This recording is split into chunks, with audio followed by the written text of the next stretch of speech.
Before each ride, you want to do a pre-ride inspection where you go across the bike and check all the nuts and bolts. I'm going to show you some of the most important ones to go to, but each time you want to periodically check all of the nuts and bolts. We start with the cap nuts up here on the handlebars. These are we use a torque wrench for to get to 14 foot-pounds.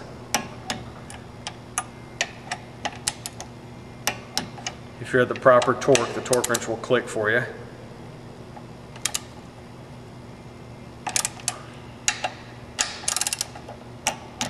The axles are particularly important, so we tighten the axle nut. This is a 19 millimeter with a 14 millimeter nut on the other side. And we'll check the back. Same thing, a 14 and a 19 millimeter. The brakes are particularly important. There's Allen head cap screws here, 2 of them that take 5 millimeter Allen head wrenches. The starter recoil takes 8 millimeters.